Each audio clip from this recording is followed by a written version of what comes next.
ముఖ్యంగా ప్రతి నరుడు, ప్రతి మనిషి, ప్రతి ప్రాణికోటి, ప్రతి జీవి కూడా గమనించి గుర్తించి తెలుసుకునే లక్ష్యంతోనే అనుభూతిగా ఉంటూ తాను గుర్తించి గమనించి తెలుసుకుంటూ అనుకునేవాడుగా ఉన్నాను. కానీ ఇక్కడ ప్రశ్న ఆన్సర్ ఎవరికి కావాలి? మనకు కావాలి. సమస్త ప్రాణికోటితో, సమస్త జీవకోటితో ఈ భూమి మీద పుట్టి పెరిగిలేంటే ఈ మానవుడు ఏంటంటే రెండు కాళ్ళ జంతువుతో వచ్చారు, ద్విపాద పశువు. అందరూ కూడా భూమిలో పుట్టి పెరిగి లేస్తున్నాం కదా. భూమి అంటే ఎలాగుంది? ఆ భూమి ఏముంది? గుండ్రంగా ఉంది, లేదా కొంచెం ఓ రకంగా ఉంది, కొడుగుడిగా ఉంది, గుండ్రంగా ఉంది, తన చుట్టూ అలాను. భూమి అనగానే ఏం గుర్తుకొస్తుంది? సముద్రాలతో, నదులతో, వాయుకణాలతో, అగ్నికణాలతో, జలకణాలతో, మట్టి కణాలతో, అవకాశంతో, ఆకాశంతో, అంటే పంచభూతాలతో తనకు తానే ఉన్నాను. అడవి ఉన్నది, దట్టమైన అడవులు, కాకుల దూరం కారడవి, చీమల దూరం చెట్టడవి. పైగా సూర్యుడి కిరణాలు కూడా మనకు కనబడదు. అలాంటి పెద్ద బాటలో అంజాన్ అడవులు చూసుకుంది. ఇలా చాలా ఉన్నాయి అడవుల్లో. ఇటు తిరుపతి కావచ్చు, మన శ్రీశైలం కావచ్చు, బాగా దట్టమైన అడవులకి వెళ్తే ఉంటే సూర్యుడి కిరణాలు పడవు. దీన్ని బట్టి ఏమర్థమవుతుంది నీకు? అడవి అనగానే చెట్లతో, మొక్కలతో, కొండలతో, గుట్టలతో, సమస్త జీవరాశితో, మానవుతో సహా ఉన్నది. అప్పుడు అడంతా నరికేసావు. అడవి ఉన్న పదం ఉందా లేదా? ఖాళీ ఉంది. అదంతా ఖాళీ స్థలం, ఎన్నిళ్ళైనా కట్టుకోవచ్చు అన్నది నిజమే. అప్పుడు అడవి అనే పదం ఎక్కడ వచ్చింది?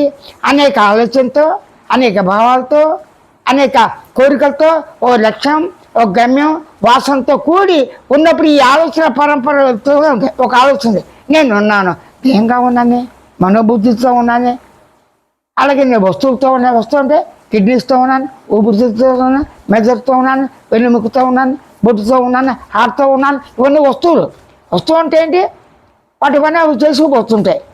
నా సన్నిధానంతో అంటే నేను సాక్షి, అంటే సాక్షి చైతన్యంతోనే సాక్షి సన్నిధానాన్ని అనుకునేవాడిగా నేను ఆకాశయుతమైన దేయంగా ఉన్నాను. అప్పుడు నేను దేహం అన్నప్పుడు నేను ఆకాశాన్ని అనొచ్చుగా. ఆకాశం లేకుండా అస్థిపంజరం కానీ, ఈ వస్తువులు హార్ట్ ఇవన్నీ ఉంటాయి కదా, అవి కానీ, సప్త ధాతువులు కానీ, రక్తం, రుధిరం, మాంసం, కొవ్వు, ఇవన్నీ, వీర్యము, కణము, ఎముకలు, నరాలు, వాటిలో ఉండేటువంటి మధ్య అన్ని రకాలు ఉన్నాయి. ఇవన్నీ వచ్చిన తర్వాత నేను వస్తున్నా, నేను శబ్దం అన్నీ ఉన్నాయా? నేను ఉన్నాను. అస్థిపంజరం శబ్దం ఉందా? లేదు. నేను ఉన్నాను. నిద్ర అనే శబ్దం ఉందా? లేదు. నేను ఉన్నాను. దేహం అనే శబ్దం లేదుగా. అంటే ఏంటి? బినామీ పేర్లు ఉన్నాయి మనకి. వ్యవహారంలో అయితే తనకు తానే ఉంటాయి. ఏదో ఒక కళ వచ్చింది. కళ నేను ఉంటూనే నేను పెళ్లి చేస్తున్నట్టుగా, మనవులు మునిలో పెట్టినట్టుగా ఉంది. నేను వెంటనే పుడుతూనే పెద్దది అయ్యాడు. ఇవన్నీ కూడా ఏమవుతాయి? పేర్లు మారినాయి. చిన్నప్పుడు శిశువు, బాలుడు, యువకుడు, మధ్యస్థుడు, ప్రౌఢుడు, వృద్ధాపుడు. అలాగే నాన్న, నీ కొడుకుని, మనవడు, తాత, ముత్తాత, ఇవన్నీ మీకు పేర్లే కదా. ఓ ముసలాడా, ఈ అమ్మాయి ఏమవుతుంది? నా కొడుకు మనవరాలు కూర్చుందండి. నీకు ఎంత వయసు? 109. అంటే బినామీ పేరు అంటారు. అలాగే నేను ఉన్నాననే పదార్థం ఏ బినామీ ఉంది? నాకు మనసు ఉంది, నేను మనసుని. నాకు బుద్ధి ఉంది, నేను బుద్ధిని. నాకు అహంకారం ఉంది, నేనే అహంకారాన్ని. నా అహంకారం నాకు స్వార్థమా, నిస్వార్థమా? కర్మ, నిష్కామ్యం, కర్మ, వికర్మ, ఇవన్నీ వచ్చాయి. కర్మ అంటే పని, నిష్కామ్యం అంటే కర్మలో నిష్కామ్యంగా చేయాలి. అకర్మ అంటే కర్మ చేసినప్పుడు కర్మ ఫలం అనుభవించకుండా, కర్త కర్మ కాయకుండా ఉంటాం. అసలు తాను లేకుండా కర్మ ఎక్కడుంది? కర్మ లేకుండా తాను ఎక్కడుంది? అనుభవం, అనుభవించాడు, అనుభవించాడు. కర్మ అంటే పని, కర్మ అంటే గదిగా. ఏ పని లేకుండా కూర్చో, లేదా ఏం చేస్తున్నావు? కూర్చున్నా.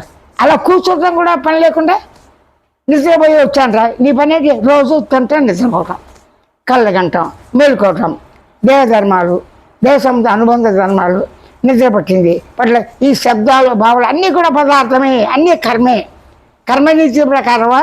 కర్మ అంటే ప్రకృతి కర్మ, విశ్వం, సృష్టి. సృష్టి అంటే ఏంటి? ఈ జగత్తు. ఈ జగత్తు అంటే ప్రపంచం. ఈ భూమి, నింగి, నేల మధ్యలోనే